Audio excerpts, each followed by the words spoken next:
রাতে একজন আরেকজন বিরিয়ানি ভাতে খাওয়াবে দাঁত ফতুয়া দেয় না। এগুলা রুসুম, এগুলো আমরা সুন্নত বলি না, ফরজ বলি না, এগুলা রুসুম। এই রুসুম চালু রাখার মাধ্যমে ছোটদেরকে এবং যারা করে না তাদেরকে সবে বরাতের প্রতি উদ্ধত করা হয়। এগুলার মাধ্যমে ইসলামের রুসুমগুলো মানুষকে শিক্ষা দেওয়া হয়। আল্লাহর কসমে সবে বরাতের রাতে মসজিদ সাজানো বন্ধ করবেন না, মসজিদ এবং কবরস্থান পরিষ্কার করা বন্ধ করবেন না, হালুয়া রুটি বন্ধ করবেন না। সামর্থ্য থাকলে 1 কেজি আটা 1 কেজি সুজি কিনা 2-1জনকে হলে দিবেন। এটার মাধ্যমে ইসলামের উত্তম কাজ আদায় হয়। কারণ রসুলকে প্রশ্ন করা হয়, নবী আপনি বলেন ইসলামের উত্তম কাজ কোনটা? নবী কয় কলাতু তহিমুত আমকে খাদ্য খাওয়ানো উত্তম কাজ। যদি রুটি হালুয়ার মাধ্যমে আপনি খাওয়ায় উত্তম কাজ করতে পারেন, কারণ আল্লাহ তাআলাই লাইলাতুল বরাতের রাতে আল্লাহ তাআলা কি করে শোনেন, 3টা কাজ করে রহমতের ফেরেশতার মাধ্যমে। 1 নাম্বার আল্লাহ বলে বান্দা কে আছো ক্ষমা প্রার্থনা করবা, আমি তোমারে ক্ষমা করব। কে আছো বিপদ থেকে উদ্ধার চাও, আমি আল্লাহ উদ্ধার করব। 3 নাম্বার কে আছো রিজিক নাই কামাই রুজি নাই চাও, আমি আল্লাহ দিব। তো এই রাত্রে যে আল্লাহ দিবে, এই রাত্রেকে স্মরণ করে খাওয়াইলে যদি আল্লাহ আরো বাড়ায় দেয় এটা তো আমাদের লাভ। এজন্য বেশি বেশি খাওয়াইবেন, এটা থেকে দূরে থাকবেন না। পয়গম্বর নিজের ছোট ছোট বাচ্চাদেরকে দিয়ে এই বাড়ি ওই বাড়ি পাঠাইবেন। এটার মাধ্যমে রুসুম চালু থাকবে, এটার মাধ্যমে মানুষ সবে বরাতের পয়গাম ঘরে ঘরে পাবে। মা বোনেরা আগে করত, কিন্তু ইউটিউব মৌলবীরার কথা শুনে শুনে এখন এগুলা বন্ধ করছে। মা বোনদের কাছে আবদার থাকবে, আপনারা এগুলা করবেন, এগুলার মাধ্যমে সন্তানরা সবে বরাতের শিক্ষা অন্তরে নিবে। আল্লাহ তাআলা নেওয়ার তৌফিক দান করুন, জোরে পড়েন আমিন। আল্লাহর এই ডাক দিয়ে বলতেছে জগতের মানুষেরা, আমি কবরের সুগ্রাণ পাইয়া মনে মনে চিন্তা করলাম, মনে হয় এলাকার কোন মানুষ মারা গেছেন, নতুন কবর থেকে আতরের গান আসতেছে। আমি কবরস্থানের মধ্যে প্রবেশ করলাম। প্রবেশ করার পর আমি দেখলাম কোন নতুন কবর দেখা যায় না, কিন্তু নাকে সুগ্রাণ আসতেছে, এটা ঠিক। আমি কবরস্থানে প্রবেশ করলাম, আমি যখন ভিতরে গেলাম দেখলাম কোন নতুন কবর নাই, কিন্তু সুগ্রাণ আসে কোথা থেকে? আমি ভিতরে প্রবেশ করে দেখলাম একবারে কবরস্থানের শেষ মাথায় একটা কবর ভাঙ্গা। ওই ভাঙ্গা কবর থেকে আমার নাকের মধ্যে সুগ্রাণ আসতেছে। আমি এবার দাঁড়াইলাম, রাস্তা দিয়ে বহু মানুষ হেঁটে হেঁটে যায়। আমি জিজ্ঞাসা করলাম, ও মানুষ তোমরা বলো এই কবরটা কার? কেউ বলতে পারে না, বড় পুরাতন কবর। হঠাৎ একজন বৃদ্ধ মানুষ লাঠি ভর দিয়ে দিয়ে রাস্তা দিয়ে যায়। উনি বলেন, আমি ওনাকে ডাক দিলাম, এ বৃদ্ধ বাবা, এই যে একটা পুরাতন কবর দেখা যায়, এই কবরওয়ালার বাড়ি কোথায়? এটার পরিবেশ সম্পর্কে আপনি আমারে বলেন না। বলে কবরওয়ালার বাড়ি এখানে না, ওনার বাড়ি হইল মিশরের যেই বড় মসজিদ, সেই মসজিদের পাশে। উনি বলে, আমি মিশরের বড় মসজিদের পাশে পশ্চিম অংশে গেলাম, যাই ওই ঘরের দরজার মধ্যে সালাম দিলাম, আসসালামু আলাইকুম ওয়া রাহমাতুল্লাহ। আমার সালামের কোনো জবাব দেয় না। আমি দ্বিতীয়বার সালাম দিলাম, আসসালামু আলাইকুম ওয়া রাহমাতুল্লাহ। আমার সালামের কোনো জবাব দেয় না। আমি তৃতীয়বার সালাম দিলাম, আসসালামু আলাইকুম ওয়া রাহমাতুল্লাহ। আমি আমার সালামের কোনো জবাব পাই নাই। মিশকাতুল মাসাবি বাবু সালাম অধ্যায়ের মধ্যে লক্ষ্য করলে দেখবেন, আমার নবীর ঘোষণা, কোন মানুষের ঘরের দরজায় যায়া 3বার সালাম দিলে কোনো জবাব পাও নাই। যদি জবাব না পাও তাহলে তার ঘরে প্রবেশ করবা না, ঘরের দরজা থেকে চলে আসবা। আর আমরা মুসলমানের এমন খাসিয়ত, আমরা কারো ঘরের সামনে যাইয়া অমুক ভাই আসেন নিগো কইয়া আমরা ঘরে প্রবেশ করি না। না না, ইসলাম বলে 3বার সালাম দিবা, জবাব নাই, প্রবেশ করবা না, ফিরে যাইবা। আর আমাদের এই অপুরন্ত খাসিয়ত গুলা পরিবর্তন করার দরকার, যেন আল্লাহ তাআলা এই খাসিয়ত পরিবর্তন করে সালামের রসুম প্রচলন করার তৌফিক দান করে। পড়েন আমিন। এই মুসলমান ইমানদারেরা, এই নবীর উম্মতের দলেরা, আশিকে রাসূল ভাই বাবারা, উনি বলে 3বার সালাম দিয়া আমি এবার পেছনে ফিরা সামনের দিকে হাঁটতে লাগলাম। আমি হাঁটতে হাঁটতে মনে হয় 40 কদম গেলাম। যাওয়ার পর হঠাৎ করে মহিলা কণ্ঠে আমাকে একটা সালামের জবাব দেয়, ওয়া আলাইকুমুস সালাম ওয়া রাহমাতুল্লাহি ওয়া বারাকাতুহু। আমি সালামের জবাবটা পাইয়া ওই জায়গার মধ্যে দাঁড়াইলাম। দাঁড়ায়া আমি আর পেছনে ফিরলাম না, কারণ মহিলা কণ্ঠে আওয়াজ আসছে। মহিলাটা আমার জন্য গায়রে মাহরাম। আপনি অবাক অবাকভাবে যে কোনো মহিলার সামনে চলে যান, কিন্তু আল্লাহর নবী বলতেছে পুরুষের দলেরা ওয়াকারনা ফি বুয়ুতিকুন্না ওয়ালা তাবাররুজনা তাবাররুজাল জাহিলিয়াতিল উলা, তোমরা তোমাদের নারীদেরকে অবাকভাবে পরপুরুষের সামনে যাইতে দিবা না। যদি যাও এরা ইফতিজিং এর শিকার হবে, এরা দুনিয়ার জমিনের মধ্যে পরকীয়ার মধ্যে লিপ্ত হবে, অবাধ মেলামেশার লিপ্ত হবে। কিন্তু মুসলমান আমরা আমাদের স্ত্রী, আমাদের কন্যা, আমাদের মেয়েদেরকে আমরা অবাকভাবে পুরুষের সামনে যাইতে দেই, মেলামেশা করতে দেই। কি চরিত্র আমাদের! আমরা আল্লাহ তাআলার বান্দা দাবি করি, নবীর উম্মত দাবি করি, কিন্তু আল্লাহ নবীর কথা মাইনা আমরা চলতে পারি না। মনে রাখবেন না আমার বাবা মায়েরা, ও খয়রাত পাড়ার আমার পর্দার অন্তরালের মা বোনেরা, এবার আল্লাহর ওলি বলে আমি মহিলার দিকে তাকাই নাই, কারণ আমার জন্য গায়রে মাহরাম। যে মহিলা গায়রে মাহরাম তার দিকে তাকানো আমার জন্য হারাম। আমি তার দিকে না তাকায়া আমি পেছনে 20 কদম হাঁটলাম, হাইটা বললাম ও মা, আপনার কাছে আমার আবদার গো মা, আপনি বলেন না এই ঘরের যে আপনি বাসিন্দা, এই ঘরের যিনি লোক ছিলেন, এই ঘরের যিনি বাসিন্দা ছিলেন, ওনার কর্ম কি ছিল? উনি বলেন ওনার অন্য কোনো কর্ম ছিল না, ওনার কাজ ছিল জঙ্গলে জঙ্গলে যে উনি কাঠ কাটতেন। বলে আপনার স্বামী কাঠ কাটতেন? আপনার স্বামীর এমন কোন আমল আছে কিনা যে আমলের কারণে আল্লাহ তাআলা আপনার স্বামীর ইন্তেকালের পরে তারা নাজাত দিব? মহিলা তো হুজুর আমার স্বামীর এমন কোনো ভালো কাম নাই, কারণ কাজ তো কাজ, কি আর ভালো কাজ থাকবো, ভালো আমল থাকবো? হুজুর কোনো ভালো আমল নাই। মহিলা এই সাক্ষী দিল মানে স্বামীর আসলে কোনো আমল নাই, কারণ একটা স্বামী সম্পর্কে সবচাইতে ভালো জানে কে? স্ত্রী। একটা স্ত্রী সম্পর্কে সবচাইতে ভালো জানে কে? স্বামী। এবার স্বামী, তবে মহিলা ডাক দিয়ে বলে হুজুর আমার স্বামীর অন্য কোনো বড় আমল থাকতেও পারে, নাও থাকতে পারে, তবে একটা ছোট্ট কাজের কথা আমি আপনাদেরকে বলতে চাই। বলে কি বলবা? হুজুর আমার স্বামী জঙ্গলাতে কাঠ কাইটা যখন সন্ধ্যাবেলা বাড়িতে আসতেন, আমার স্বামী বাড়িতে আইসা কাঠ কাটার পর কিছু জব আনতেন, কিছু চাউল আনতেন, আমারে দিতেন রান্না করার জন্য।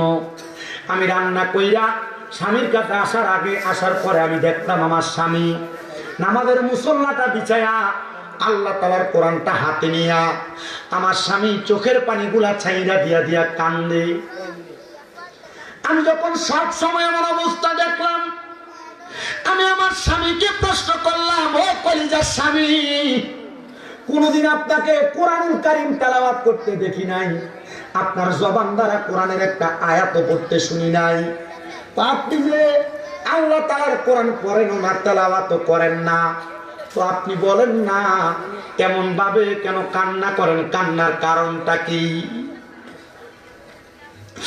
স্ত্রীটা ডাক দিয়ে কয় হুজুর আমার স্বামী চোখের পানি আরো বড় করে ছেড়ে দিছে, কাঁদতেছে আর ডাক দিয়ে বলতেছে হে হুজুর আমার স্বামী আমাকে বলতেছে আমি যদি আল্লাহ তাআলার কোরআন পড়তে পারতাম, আমি কি আল্লাহর কোরআন খুইলা খুইলা চোখের পানি ফালায়া কাঁদতাম?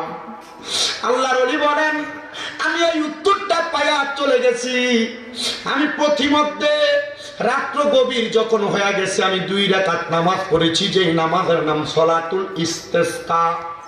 সলাতুল ইস্তেসকার নামাজ আমি আদায় কইরা আমি আমার আল্লাহর কাছে জানতে চাইলাম, গোমনি আপনার কাছে আমার ফরিয়াদ, এ বান্দা শুধু জঙ্গলে জঙ্গলে কাঠ কাটতো, বান্দার কোনো এমন নেক আমল ছিল না।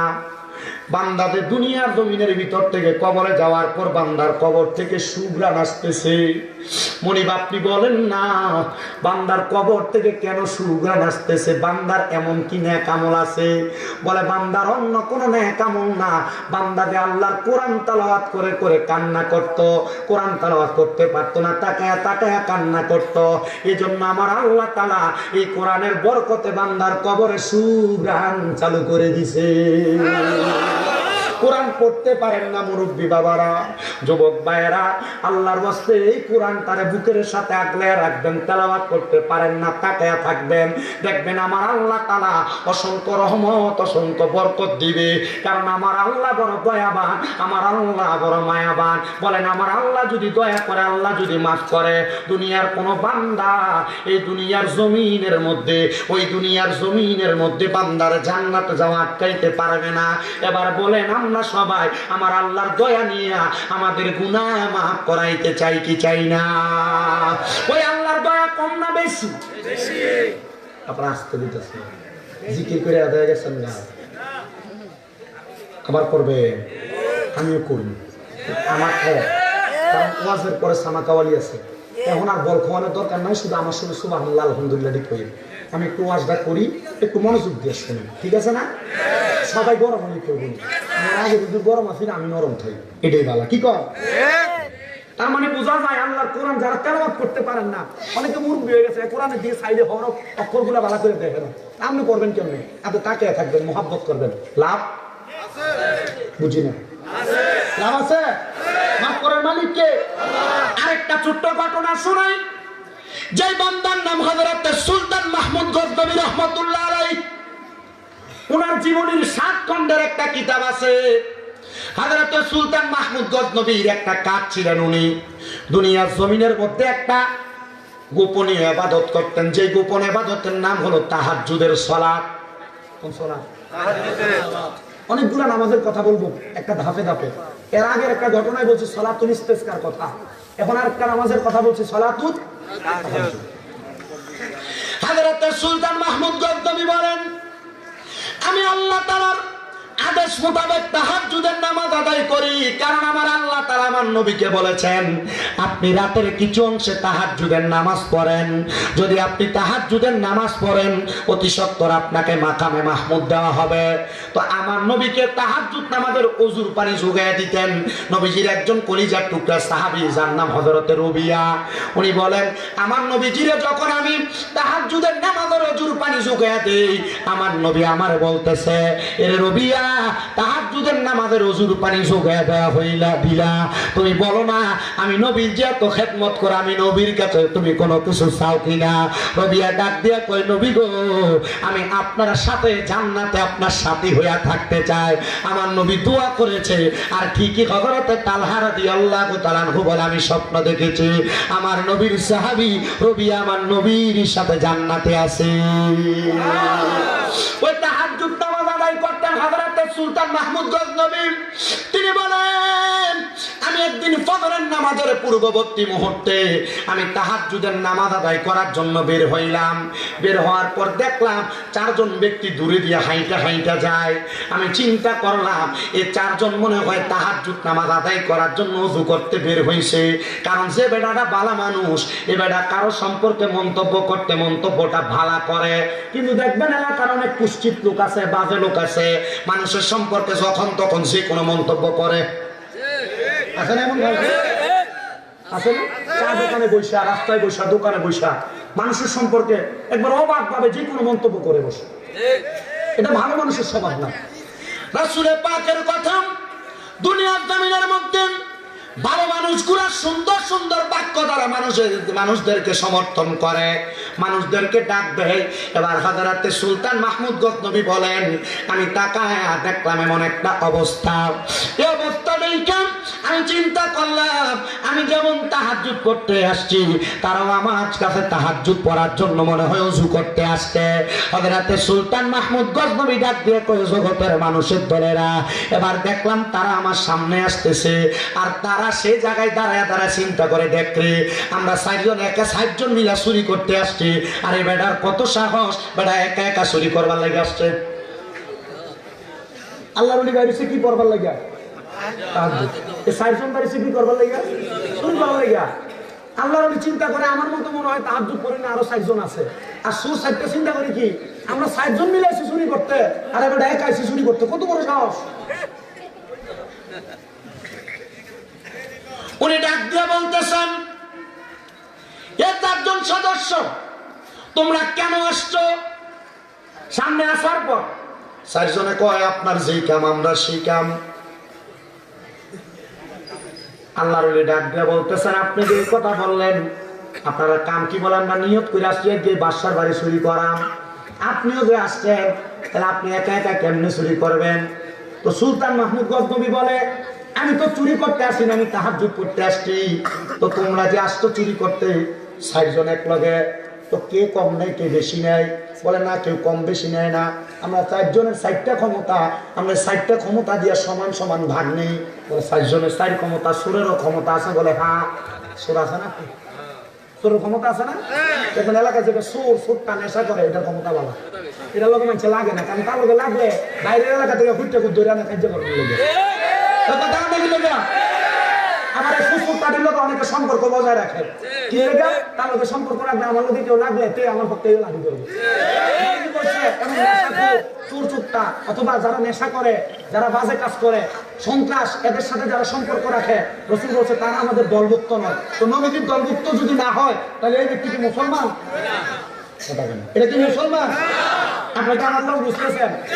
কোলাহান কি বুঝে জানি না, মুরব্বীরা বুঝতে হবে। আমরা যদ্দূর বুঝেন এদূর মোটামুটি যা বুঝেন এটাই আলহামদুলিল্লাহ, ঠিক না? হযরত সুলতান মাহমুদ গজনবী বলেন, আমি জিজ্ঞাসা করলাম তোমরা 4 জনের কি 4 ক্ষমতা? একজন বলতেছে আমার ক্ষমতা হলো আমি যখন চুরি করতে ঢুকি, রাত্রবেলা কুকুরের স্বভাব হলো চোর দেখলে, অপরিচিত মানুষ দেখলে ঘেউ ঘেউ করে ডাকে, কিন্তু ডাকে না, এর মালিকের সাবধান করে। আমি চোরের ভাষা বুঝি। কার ভাষা বুঝি? দ্বিতীয় ব্যক্তি, তোমার কি ক্ষমতা? বলে আমার ক্ষমতা চুরি করতে কোন বাড়ির মধ্যে প্রবেশ করলে ওই বাড়িতে যত কঠিন তালা থাকুক না কেন, আমি আমার যে কোনো ইশারা ইঙ্গিতে আমি তালাটা খুলতে পারি। বলে তৃতীয় ব্যক্তি, তোমার ক্ষমতা কি? বলে ঘরে প্রবেশের পরে নাকের গ্রাম টান দিলে ঘরের কোন জায়গায় টাকা পয়সা স্বর্ণ মণিমুক্তা জহরত আছে, আমি আমার নাকের টানের ক্ষমতায় সেটা বলতে পারি। বলে 4 নাম্বার ব্যক্তি, তোমার কি ক্ষমতা? আমার ক্ষমতা আমি রাত্রে যারে দেখি দিনে তারে চিনি। এই কথা যখন বললেন, এবার 4 জনে মিলে একজনকে প্রশ্ন করে, আপনি তো একা একা আসছেন, আজকে আমরা আসছি বাদশাহ সুলতান মাহমুদের বাড়ি চুরি করতে, আসেন আমরা একসাথে চুরি করি। ওই একজন জিজ্ঞাসা করে, তোমরা কি সুলতান মাহমুদের কোনোদিন দেখছো? কয় না। বলে ঠিক আছে, চলো আমরা চুরি করতে যাই। এবার 4 জন সহ বাদশাহ সুলতান মাহমুদ তাদের সঙ্গী হইয়া নিজের বাড়িতে নিজে চুরি করতে প্রবেশ করেছি। প্রবেশ করার সাথে সাথে কুকুর ঘেউ ঘেউ করে ডাকে। এবার 4 চোরের 100 কুকুরের বাসা বোঝে। সুলতান মাহমুদ জিগায়, কুকুর কি বলছে? বলে কুকুর দি বলতেছে যে 4 চোর একসাথে হইয়া বাড়ির মালিককে লইয়া বাড়িতে চুরি করতে ঢুকে। আরে চোরটা, কুকুরটা মনে হয় ভালো না, কুকুরটার মনে হয় অবস্থা বেশি ভালো না, মরার মতো অবস্থা, এই জন্য উল্টা পাল্টা বলে চলো আমরা আমরার কাজ করি। আসলে কি কুকুরের অবস্থা ভালো না, তার অবস্থা খারাপ? আপনার কষ্ট দিতেছে? দেখেন এই কথাটা থেকে আপনি কোথায় যে আমার ওয়াজটা পড়ে, একটু সময় লাগবে, ওই যে ওয়াজটা পড়ে। এবার দরজার সামনে যিনি হাতের চাবি দিয়া তালা খুলতে পারে, উনি ইশারার সাথে তালা খুইলা 4 চোর একসাথে প্রবেশ করছেন, তালাটা খুইলা নাকের সুগ্রাম দিয়ে উনি বলতে পারছেন কোথায় কোন সামান গাঁটটির মধ্যে নিয়ে। এবার ওই চোরগুলা যখন চুরি করা শেষ করছেন, এরা একটা ঘরের মধ্যে সব মাল সামান একসাথে করে বের হবে। এমন টাইমে চারদিকে ফজরের আজান হয়ে গেছে। সুলতান মাহমুদ গজনবী বলে, তাহাজ্জুদ পড়তে বের হইছি, কিন্তু তাহাজ্জুদের নামাজ তো আমি পড়তে পারবো না। ঠিক আছে, তাহাজ্জুদে তো পড়তে পারবো না, আমি এখানে তাদেরকে আটকে রেখে ফজরের নামাজটা পড়িয়ার পরে শরীরের অবস্থা দেখা যাবে। আটকে রাইখা উনি একসাথে গেছেন ফজরের নামাজটা পড়াবে। ফজরের নামাজ পড়িয়া রাজপ্রাসাদ সাজাইছে, কিন্তু ওই 4 চোরে জিজ্ঞেস করছিল সুলতান মাহমুদ গজনবীরে, আপনি যে চুরি করবেন আমরা লগে সমান শেয়ার তো নিবেন, তো আপনার ক্ষমতা কি? সুলতান মাহমুদ গজনবী বলে, আমার ক্ষমতা আমি ডান দিকে তাকাইলে জেল হাজত মাপ, বাম দিকে তাকাইলে ফাঁসির আসামি মাপ। বলে আমরা এটাই দরকার, চুরি করার পর ধরা খাইলে হয় ফাঁসি হয়, নয় জেল হাজত হয়। আপনি ডাইনে তাকাইলে যেহেতু জেল হাজত মাপ, বামে তাকাইলে যেহেতু ফাঁসি মাপ, আপনি আমরা লগে চলেন। সুলতান মাহমুদ গজনবী আজান শুই না এদেরকে একবারে আটকায়া এবার নামাজ পড়িয়া রাজপ্রাসাদে বসছেন, বিচার করবে। এবার রাজকার্যের মধ্যে জেলখানা রাজপ্রাসাদের মধ্যে কাঠগড়ার মধ্যে 4 জন চোরেরা হাজির করছে। সুলতান মাহমুদ গজনবী বসলে বিচার করার জন্য, বিচার করতে যখন বসছেন 4 চোরের মধ্যে 3 চোর কান্দে, 1 চোর মুসকি মুসকি আসে। কান্দে কয়জন? আসে কয়জন? কি আসে জানেন? বুঝলি সেই লোক রাতে যারা দেখা দিনে তারা ছিল সিগনাল আছে রাজপ্রাসাদের রাত চৌকাটে যে বসছে একে বাদশা। আরে এটা তো সে ব্যক্তি যে আমরা লোকে চুরি করতে ঢুকছিল। উনি ডাক দিয়ে বলতেছেন, এ বাবা, তিনজন কাঁদতেছে, তুমি কেন হাসো? বলতেছে, হুজুর এই কাজটা কেমনে করলেন? রাত্রবেলা একসাথে চুরি করতে ঢুকলেন, আর এখন রাজপ্রাসাদে বৈশা, রাজ চেয়ারে বৈশা আপনি আমার বিচার করবেন? এটা বেঈমানি, এটা হতে পারে না, আপনি এটা কেমন করে করলেন? বলে, ঠিক আছে, তোমরা যে চুরি করতে আসছো, তোমাদের চুরির খবর আমি জানি, তোমাদের বিচার হবে, কারণ তোমরা বাদশার বাড়িতে চুরি করতে আসছো। উনি বলেন, হুজুর তাকায় দেখেন আপনার ডান দিকে একটা কি যেন দেখা যায়। বড় আচানক বাদশা তাকাইলেন। বলে, বাম দিকে তাকায় দেখেন, বাম দিকেও দেখা যায়, তাকায় দেখেন কিছু নাই। বলে, কই কিছু তো দেখা যায় না। বলে, আপনি বলছিলেন রাত্রবেলা ডাইনে তাকাইলে জেল মাপ, বামে তাকাইলে ফাঁসি মাপ, এবার যে শাস্তি দেন অসুবিধা নাই, আমি মাইনা নিব। ডাক দিয়ে কয়, হ্যাঁ তোমাদেরকে শাস্তি দেওয়া হবে না, কারণ তোমাদের সাথে আমি রাত্রবেলা চুরির অংশীদার ছিলাম, তোমরা যে শাস্তি পাইবা আমিও তো সেই শাস্তি শিকার হব।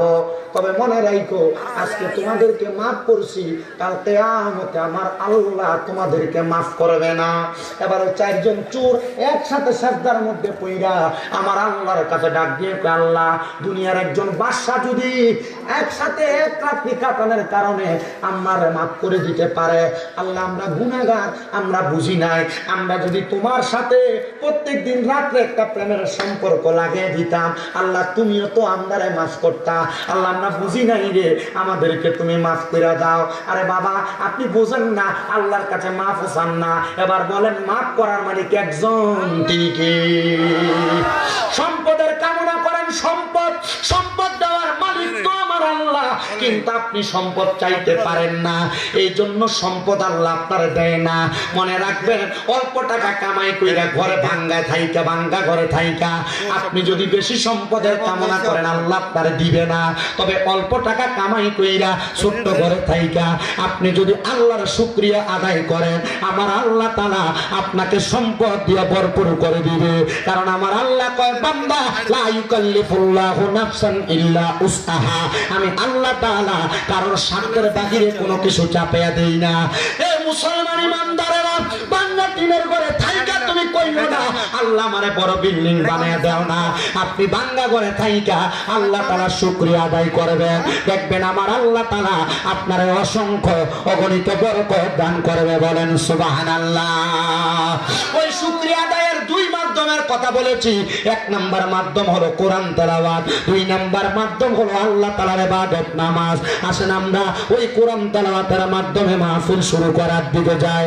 ফি শানি হাবিবি ওয়া মাহবুবিহি ওয়া মাশুকিহি মুখবিরা ওয়া আমিরা ইন্নাল্লাহা ওয়া মালাইকাতাহু ইউসাল্লুনা আলান নাবিয়্যি ইয়া আইয়ুহাল্লাযীনা আমানু সাল্লু আলাইহি ওয়া সাল্লিমু তাসলিমা আল্লাহুম্মা সাল্লি গাড়ির চার্জটা দুটা আওয়াজ আছে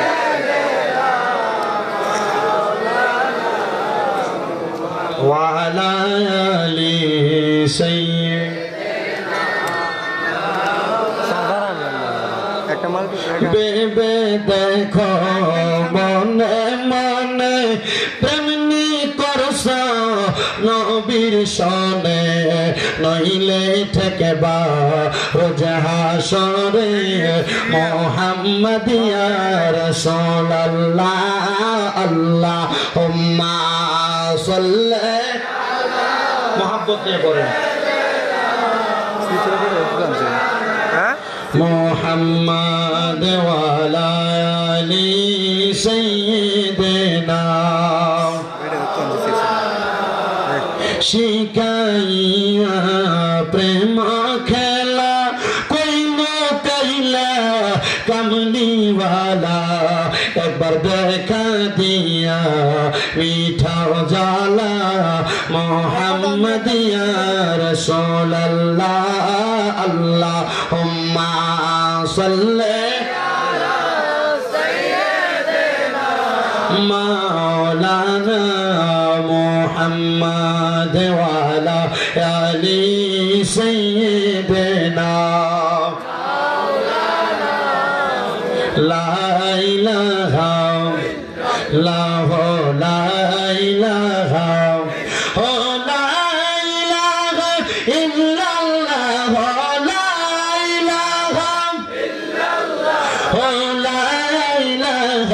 ইল্লাল্লাহ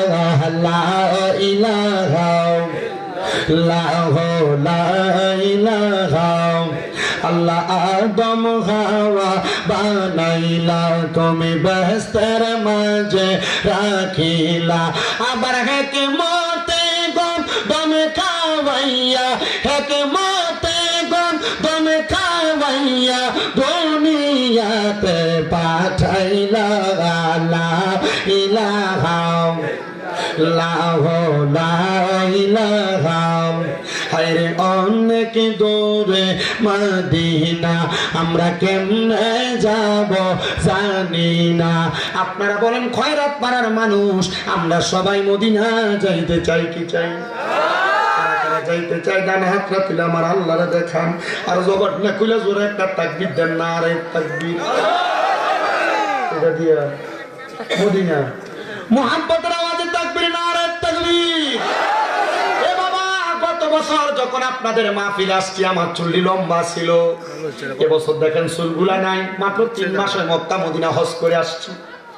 আমি যখন হজ করতে যাব নিয়ত করেছি, আমি প্রথমে নিয়ত করছি আল্লাহ আমি প্রথম মদিনা শরীফ যাব, আমার লম্বা চুলগুলা আমি আমার রসুলের পাক রওজার সামনে দেখে আসবো। ইয়া রাসূলুল্লাহ এই লম্বা চুলগুলা দেখলে অনেক মানুষ গন্ডগোলা তহমত দেয়, অনেক মানুষ বাজে বাজে কথা বলে। নবী গো আমি তো দুনিয়ার কোন সৌন্দর্যের জন্য লম্বা চুলগুলা রাখি নাই, আমি রাখছি আপনি নবীর সুন্নাত জিন্দা করার লক্ষ্যে। নবী গো মানুষ খারাপ বলে এটা আমার কিছু করার নাই, কিন্তু মক্কায় গেলে তো চুলগুলা ফেলানো লাগবে গো নবী। আপনার কাছে ফরিয়াদ আপনি আমার দোয়াটা কবুল কইলেন, আবার যেন আল্লাহ তাআলা বরকতি চুলগুলা আমারে দান করে। আমি আমার রাসূলের পাক রওজার সামনে যায় বলছি ইয়া রাসূলুল্লাহ যেদিন হাদিস শরীফ পড়ছি মান যারা কবরি ওয়াজাবাত লাহু শাফাআতি ইয়াউমাল কিয়ামা, আপনি নবীর রওজা মুবারক যে ব্যক্তি জিয়ারত করবে তার জন্য সুপারিশ করা আপনি নবীর জন্য ওয়াজিব হয়ে যায়। ও মায়ার নবী আমি ওই দিনে নিয়ত করছি মরার আগে একবার আপনার রওজা মুবারকের সামনে আসব। নবী গো আজকে আপনার রওজার সামনে আসছি গো নবী, আমার মনে বড় শখ আমি আপনার রওজায় চলে আসছি, কিন্তু এখন আমার মনে আরেকটা আশা লাগছে গো নবী। আপনার রওজা দেখতে এত সুন্দর, কত মানুষ মদিনার দিকে প্রবেশ করে আর চোখের পানি ফালায়া ফালায়া কান্দে। মায়ার নবী গো আপনার রওজা দেখতে এত সুন্দর, না জানি আপনি নবী দেখতে কত সুন্দর। নবী আপনার রওজা দেখছি আমার কাছে ভালো লাগছে গো নবী, তবে মরার আগে আপনি নবী আমার একবার দেখা দিয়েন। আমি শুধু এই কথা বলছি না রে আমার খয়রাত পাড়ার বাবারা, আমি বলছি ইয়া রাসূলুল্লাহ ইয়া হাবিবাল্লাহ নবী গো আপনার কাছে ফরিয়াদ করি আপনার রওজা মুবারকের সামনে যেহেতু আসছি, বাংলাদেশে ওয়াজ মাহফিলে যাইয়া কত মানুষকে নিয়ে আপনি নবীর উপর সালাম দেই, আপনি নবীর দরুদ শরীফ পড়ি, আপনি নবীর শান ও মান আজমত গাই, কিন্তু অনেক মানুষ তো মক্কা মদিনা আসতে চায়, এরা মক্কা মদিনা আসতে পারে না। নবী গো তাদেরকে আপনি একবার হলো মক্কা মদিনায় নেন।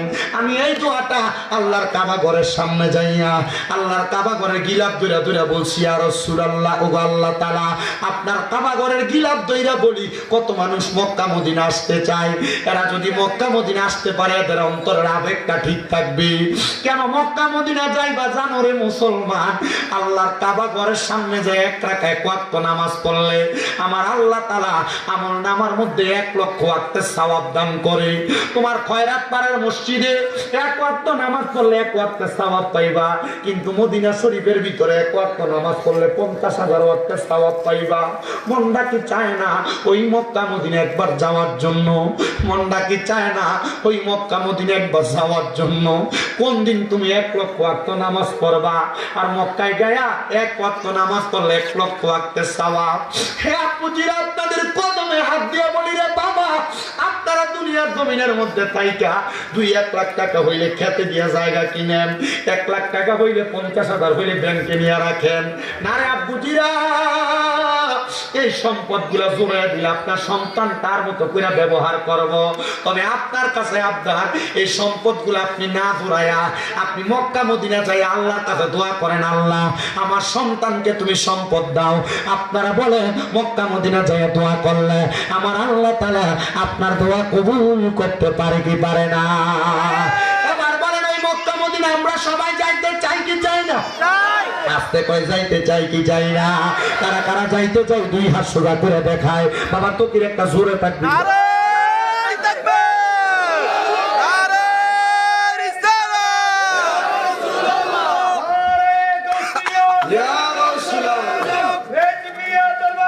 জিন্দাবাদ জিন্দাবাদ নবীর দুশমনেরা হুশিয়ার জোরে বলেন মারহাবা।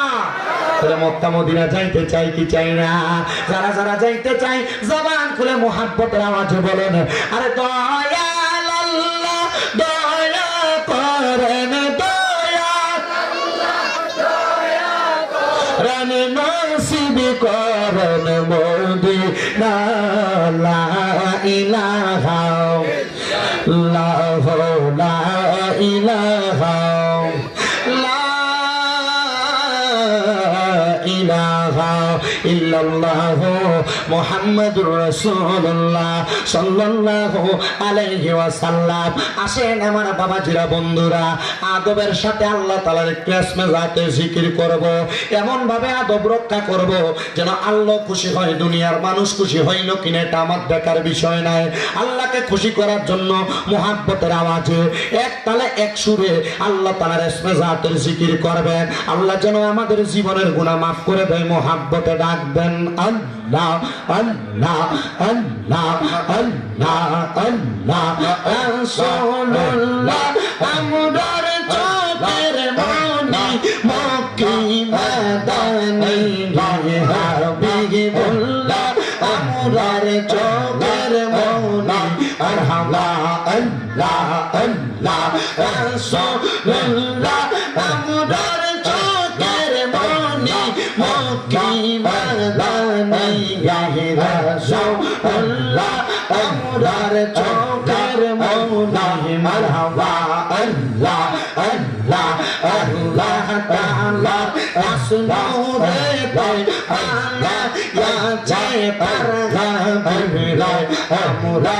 সবাই কোরআনে পড়িয়া জানি মারহাবা আল্লাহ আল্লাহ রাসূল পাইলে আল্লাহ পাবি এই কথা কোরআনে শুনি তাইলা রাসূল আপনার ভালোবাসি মক্কি মাদানী রাসূলুল্লাহ আমরার চোখের মনি মারহাবা আল্লাহ আল্লাহ রাসূলুল্লাহ আমরার চোখের মনি মক্কি মাদানী রাসূলুল্লাহ আমরার চোখের মনি মারহাবা আল্লাহ আল্লাহ যদি আইতে চাও রাসূল ওরা মুর্শিদের কদম পাইবা রাসূল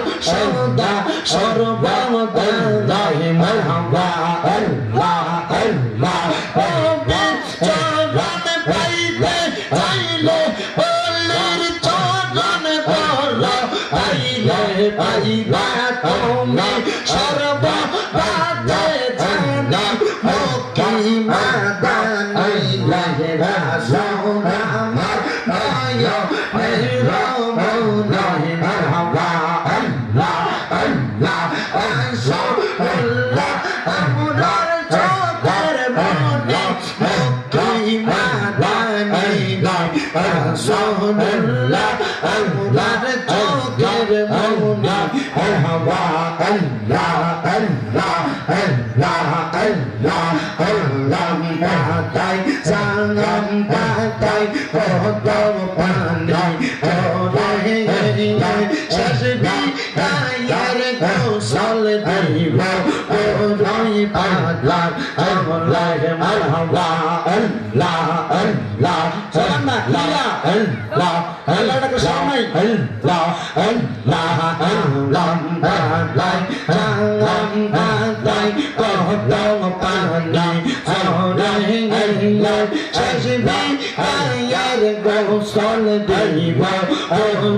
পাতার ঝোলায় মারহাবা আল্লাহ আল্লাহ আতার গোলাপ সুরমা চন্দন সিটাই দিব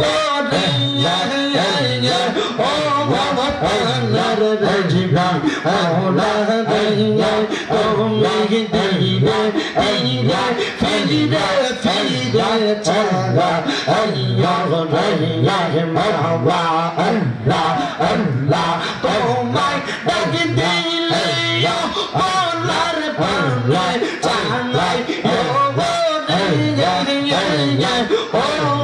পানার রাজিবা ওলা দইয়া ও মেঘ দিবে ইরা ফিরে ফিরে চালা আইয়া রাইয়া মারহাবা আল্লাহ আল্লাহ আমার দুনিয়ার সাদরি আমি চারি জনারে দেখি আন্দার গোরে আমায় দুনিয়া এই বয়া আমায় ফাগে মারহাবা আল্লাহ আল্লাহ ওই কবরে নূরের নবী আলাই কবরে রাজিবি ওই কবরে নূরের নবী আলাই কবরে ও পানার আরশদ দিয়ে তুমি দিয়ে আইরা ফিরে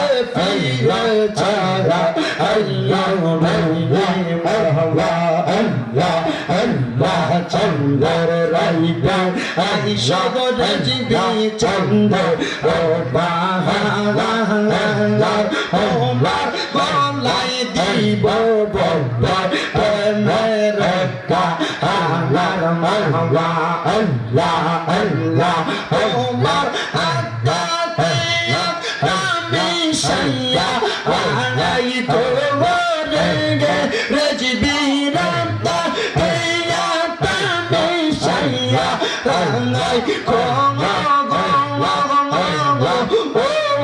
প্রাণার মোমো আরশদ গোমা তুমি দিরে দিরে ফিরে ফিরে চাঁদা আইয়া গোমা মারহাবা আল্লাহ আল্লাহ নারী বলো পুরুষ বলো তোমার আশে কানা মোরা কাবাই ডাকি বাজার দোনা দোরো সাঙ্গান মারহাবা আল্লাহ আল্লাহ তোমায় পাইলে রাসূল পাইব ঘোষণা করবে তোমায় পাইলে রাসূল পাইব ঘোষণা করবে ও প্রাণের মোগো মুর্শিদ রে তুমি দিরে দিরে ফিরে ফিরে চাঁদা আল্লাহ রে মারহাবা আল্লাহ আল্লাহ আল্লাহ আল্লাহ আল্লাহ আল্লাহ ইল্লাল্লাহু মুহাম্মাদুর রাসূলুল্লাহ সাল্লাল্লাহু আলাইহি ওয়াসাল্লাম। যেহেতু বসছেন জান্নাতের বাগান মাহফিলে, প্রথমে মাহফিলের নাম সুলতানুল আউলিয়া হুজুর গৌসে পাক আব্দুল কাদের জিলানীর। ওনার শানের একটু কথা বলে আমি আমার বয়ানের ইতি টানার চেষ্টা করব, এরপরেই আপনারা সামা কাওয়ালি করবেন। এ মুসলমানেরা, হুজুর বড় পীর গৌসে পাক আব্দুল কাদের জিলানী উনি কোনো সাধারণ ওলি না, উনি হইলেন মাদারজাত আল্লাহর ওলি। মায়ের গর্ভ থেকে ওলি হইয়া দুনিয়াতে আসছেন। গাউসে পাকের দরবারে চোর গেছে চুরি করতে, আবার কুতুব বানায়া ফিরাইছে, এই ঘটনা আপনারা সবাই জানেন। কিন্তু গাউসে পাকের দরবারে আরেকটা চোর গেছে রে চুরি করার জন্য, যেই চোরের গাউসে পাকে পীর বানায়া চাইছে। কেমন পীর বানাইছে জানো? ওই সুরা মানুষটা ডাক দিয়া কয়, আমি আব্দুল কাদের জিলানীর দরবারে যাইয়া সন্ধ্যাবেলা প্রবেশ করেছি, রাত্র গভীর হয়ে গেছে, কিন্তু আমি চুরি করতে না পাইরা আমি গাউসে পাক ওযু করতে বের হওয়ার পরে ওনার ঘর থেকে বের হইয়া যায়। এমন টাইমে গাউসে পাক আমারে জিগায়, এ ভাই সময় আমার ঘরে যে প্রবেশ করলা, আমার ঘর থেকে চলে যাচ্ছ, কারণটা কি বলবানি? আমার ঘরে কেন আসছিলা? ডাক দিয়া কই হুজুর আইছিলাম বায়াত হইবার লাগা। কি লেগাইছে? কিন্তু আইছে মূল উদ্দেশ্য কি? ধরা খাওয়ানো কয় কি? হুজুর বায়াত হইবার লাগা আসছি। কত বায়াত হইতে আসতো, যাও কেন? আসো বায়াত করাই। গৌসে পাকের সামনে আসতেছে না, হুজুর আজকে দেখে গেলাম, পরে আসবো। গৌসে পাক কই তুমি কি জানো না মানুষের হায়াত বেশি দিন থাকে না, বায়াত হইয়া যাও। ও বাবাজিরা, আপনারা ধরে এখানে আসছেন, মনে রাখেন এ পর্দার অন্তরালের মা বোনেরাম, এখনো যারা বায়াতে রাসূল গ্রহণ করেন নাই, হক্কানি রব্বানি একজন পীর দেখে আপনি বায়াত গ্রহণ করেন, দেখবেন আমার আল্লাহ তাআলা আপনার জীবনটারে পরিবর্তন করে দিবে। কারণ বায়াতে রাসূল গ্রহণ করার পর বায়াতে রাসূলের আগের জীবনটা একরকম না। বায়াতে রাসূল গ্রহণ করলে জীবনটা বড় দামি জীবন হয়ে যায়। কারণ আপনার সম্পর্ক আর দুনিয়ার ট্রাভেলে থাকে না, আপনার সম্পর্কটা আল্লাহর লগে হয়ে যায়। আল্লাহর ওলির সাথে যার সম্পর্ক, তার সম্পর্ক কার সাথে? আল্লাহর সাথে। আমার মুসলমান ইমানদারেরা, আল্লাহর ওয়াজটা শেষ করতে দাও। জি বইয়ে একটু। আমার মুসলমান ইমানদারেরা, হুজুর গাউসে পাক যখন বললেন আসো বায়াত গ্রহণ করে দেই, উনি ডাক দিয়ে কই হুজুর বায়াত যেহেতু গ্রহণ করাবেন, হুজুর আমি বায়াত গ্রহণ করব, আমাকে বায়াত করাবেন, তাহলে ওযুটা করি। চিন্তা করছে ওযু করে চলে যাবে না, গাউসে পাক নিজে দাঁড়ায় তারে ওযু করায়া ঘরে প্রবেশ করায়া গাউসে পাকের একটা পাঞ্জাবি দিয়া তারা সুন্দর করে বসাইছে। দেখছেন নি কেমন ভাগ্যবান সুর মানুষ, মুরিদ হইয়াই সাথে সাথে মুরিদ হওয়ার আগে গাউসে পাকের একটা সুন্দর পাঞ্জাবি পাওয়া গেছে। আরে মুরিদ তো এমন মুরিদ, এর মনের আশা মরার পরে পীর মুর্শিদের যে কোন একটা স্মৃতি লয়ে আসে কবরে যাইতে জন্য আসে, কয় বলে বাজারের সাদা মার্কিন আমার অঙ্গে না লাগাইও, আমার মুর্শিদের পুরান জামা দিয়া আমার কাফন পরাই দিও, যাইতে আমায় সঙ্গে নিও বলে। আর কোন দল চাই না মুর্শিদ, আর কোন দল চাই না মুর্শিদ, যাইতে আমায় সঙ্গে নিও। কোন বাতিল ফেরকার মৌলবি দিয়া মোর জানাজা নাহি দিয়া, আমার তরিকতে পাগল পাইলে মোর জানাজা পরাই দিও, যাইতে আমার সঙ্গে নিও কন্যা। আর কোন দল চাই না মুর্শিদ, আর কোন দল চাই না মুর্শিদ, যাইতে আমার সঙ্গে নিও। একটা জবান বন্ধ রাখবেন না, চিৎকার মেরে বলেন ইয়া ওলি আল্লাহ। এ মুসলমান, এবার গাউসে পাকের পাঞ্জাবি পরে গাউসে পাক তারে সুন্দর করে ওনার একটা পাগড়িও লাগাই দিছে। গাউসে পাক ডাক দিয়ে কয় হাতটা বাড়াও, উনি হাতটা বাড়ানোর পর ডাক দিয়ে কয় তুমি আমার সাথে পড়ো। বলে কি পড়বো হুজুর? গাউসে পাক কয় কোয়ার জীবনে নামাজ ছাড়তাম না, কয় হুজুর আর নামাজ ছাড়তাম না। গাউসে পাক কয় আর মিছা কথা বলবা না, কয় মিথ্যা কথা বলবো না। গাউসে পাক কয় বায়াত হয়ে গেছো, বায়াত শব্দের অর্থ প্রতিশ্রুতিবদ্ধ হওয়া, আবদ্ধ হওয়া, মিশে যাওয়া। কয় হুজুর আপনার কাছে বায়াত গ্রহণ করলাম, আপনি আমার এখন বায়াত গ্রহণ করাইছেন, কয়বার যাও নিজের কাছে যাও। উনি কি কাজ করবে? গাউসে পাক আব্দুল কাদের জিলানী ওনার অন্তরের খবরটা জেনে গেছেন। গাউসে পাক বলেছেন যাও নিজের কাছে যাও। গাউসে পাকের কাছে বায়াত নিয়ে চলে গেছে। রাস্তা দিয়ে হাঁটে চিন্তা করে পুরো রাত্র যেহেতু শেষ হয়ে গেছে, বায়াত গ্রহণ করবো আমি কোন জায়গায়? এবার গাউসে পাক পুরো রাত্র যেহেতু চলে গেছে, চুরি করবো কোন জায়গায়? এই কথা চিন্তা করে সামনে যেয়ে দেখে বাগদাদের বড় বাদশার বাড়িটা তার সামনে। যেহেতু রাত্র শেষ হয়ে যাচ্ছে, অন্য কোনো বাড়িতে চুরি করতে পারবো না, আজকে লম্বা পাঞ্জাবি আর মাথায় ফাঁকরি আছে, দেখি না আজকে বাদশার বাড়িটাতে চুরি করবো। কার বাড়িতে গেছে? বাদশার বাড়ি। বাদশার বাড়িতে প্রবেশ করে দারোয়ান সজাগ, প্রবেশ করতেছে। দারোয়ান জিজ্ঞাসা করে কে আপনি, যান কোথায়? বলে বাদশার বাড়িতে প্রবেশ করতেছি চুরি করার জন্য। দারোয়ান এত লম্বা পাঞ্জাবি আর মাথায় ফাঁকরি চুরি করতে না, মনে হয় বাসার কোনো শুভাকাঙ্ক্ষী হবে আমার সাথে টিস্কারি করতেছে। এবারে ঠিক আছে, যান চুরি করে সব নিয়ে যান গারোয়ান প্রবেশ কইরা পুরা বাসার বাড়ির মাল সামান গুলা নিয়া হঠাৎ করে বের হবে, দেখে আজান হয়ে গেছে। এমন টাইমে মন পরিবর্তন, মালগুলা রাইখে দিয়া নামাজে দাঁড়ায় গেছে। আসলে আইসে কি করতে? চুরি করতে। পরে কি মন পরিবর্তন করা মালিক কি? চুরি করা মাল লবে। নামাজে দাঁড়াইছে, আল্লাহু আকবার। নামাজ পড়তেছে, এমন টাইমে বাদশার ঘুম ভাঙার পরে সে বলে, আমি তাকে দেখলাম যত সম্পদের সিন্ধুক গুলা আছে সব সিন্ধুক গুলা আমি দেখলাম খোলা। আমি বুঝতে পারলাম চুরি করতেছে। আমি এবার পুরা রাজপ্রাসাদ তালাশ করে দেখলাম কোন জায়গার মধ্যে চোর নাই। আমার এবাদত খানাতে দুইটা দেখি চোর এখানে বইয়া বইয়া নামাজ পড়ে, কিন্তু এটা তো চোর না। শরীরে লম্বা পাঞ্জাবি, মাথায় পাগড়ি। তখন আমি বুঝলাম মনে হয় চোর চুরি করে যাইতে লাগছিল। এ আল্লাহর ওলি আমার চুরি হওয়া মালগুলা নিয়ে বাড়িতে আসছে মানে দিবার লাগিয়া।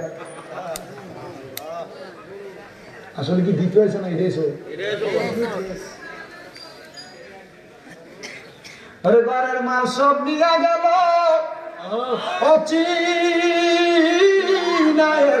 চোরে রে। মুখ দেখাবো কারে রে, আমি মুখ দেখাবো কারে। বাপ শুনলি ফুতে কয় মিলাদ নাই, কেরাম নাই, জিকির আজকার নাই। ফুতে কয় রানাঘর ঘরে দোয়া নেই। আপনি ভূতেরা সুরে চুরি করে বেড়ে গেছে, কারণ আপনি আপনার সন্তানকে ছোটবেলা থেকে তৈরি করতে বোঝেন না। আল্লাহর দরবারে নেন নাই, আপনি বুঝছেন খালি ফুটলা না। আরে খান ঠিক আছে, যদ্দুর মনে নদ্দুর কম বলে আলহামদুলিল্লাহ। আমি বক্তা আওয়াজ করি আসতে, আমি ওয়াজের নেই করি। এবার বাদশা বলতেছেন, উনি মনে হয় মালগুলা ফেরত দিতে আসছেন। উনি আমাদের সালাম ফিরানোর পরে বাদশার চেহারা বরাবর যখন পড়ছে, তারা কাউসে পাক করে দিছে, মিশা কথা কওয়া যাবে না। এ কয় না, আমি আপনার মাল দিতে আসি না, আমি চোর চুরি করতে আসছি। বাদশা কো মাগো, এ কেমন আল্লাহর ওলি একটা চোরে বাঁচাইবার লাগা চোরের চুরির দায় ওনার কাঁধে নিছে। আপনি শুধু ওলি না, আপনি অলিদের ওলি, আপনি বড় কুতুব। এটা বলতেছে আপনি শুধু ভিন্ন, আপনি কুতুব। হুজুর, যে মাল সম্পদ আপনি এখানে নিছেন, যে তা আপনি চোরে বাঁচাইবার লাগে চোরের দায় আপনার কাঁধে নিছেন, হুজুর আপনি অলির চাইতে বড় কিছু হতে পারেন। হুজুর এই মাল সম্পদ আপনি নিয়ে যান, প্রয়োজনে আমার বাসায় দায়িত্ব নিয়ে যান। তবে হুজুর আপনার কাছে মাপ চাই, আপনি আমারে আপনার মুরিদ করাই দিয়ে যান। কারি সাথে কি বললাম, আচ্ছা চুরি করতাম একবার, প্রথম চুরি করতে আইয়া ওইটা মুরিদ, এখন চুরি করতে আইয়া করার লাগবো মুরিদ। ডাক দিয়ে বলতেছেন, এখন যদি তারা মুরিদ না করাই, সে বাদশা মানুষ আমার জাল হাজত করাইব। বলেন উজু করে আসেন, উজু করে আসার পর কয় হাতটা বাড়ান, দশভাগ যেমন মুরিদ করে সেমনি মুরিদ করায়। তো বলেন নামাজ ছাড়তেন না, কই ছাড়তাম না। কোন মিশা কথা কইতেন না, কই কইতাম না। এ কথা বইলা তার কাছ থেকে বায়াত নিয়া সুন্দর করে আবার চলে যাবেন। বায়াত নেওয়ার পর তাকে বিদায় দিবেন। ডাকবে তো হুজুর যায়েন না, মাল সামান যা ছিল সব সরে নিয়ে যাইতো। হুজুর এই নেন আপনার এই মাল সামান সব আপনি নিয়ে যান, আমার দরকার নাই। কি বলো? বলে হ্যাঁ। উনি ওই মাল সামান গুলো নিয়ে গাউসে পাকের দরবারে, হুজুর কি খেলা দেখাইয়া দিলেন, আপনার কাছে বায়াত গ্রহণ করলাম, করার পর চুরি করতে গেলাম মানুষ মারে না, ফির ফিরে সম্মান করে আবার মুরিদ হয়, আবার যত মাল সামান চুরি করে আনতে লাগছে এমনি আমারে দিয়া দেয়। হুজুর আপনি বলেন না এটা আপনার কেমন কুদরতের খেলা? বলে হ্যাঁ, যারা গৌস যারা কুতুব ওনাদের নেক নজর যার উপর পড়ে, এটা চোর হোক আর লম্পট হোক, এটা বালা মানুষ হয়ে যায়। এবার বলেন আল্লাহর ওইদের নেক নজরে মানুষ বালা হয়, এই বিশ্বাস আমাদের আছে না নাই? অলিদের অলি যিনি গাউসুল আজম জিলানী, অলিদের অলি যিনি গাউসুল আজম জিলানী, বাগদাদে জন্ম কুতুবে রাব্বানী। বলেন বাগদাদে জন্ম কুতুবে রাব্বানী। হায়রে বংশ তোমার হাসান হুসাইনি, তুমি হইলাম ফাতেমার নয়নের মনি।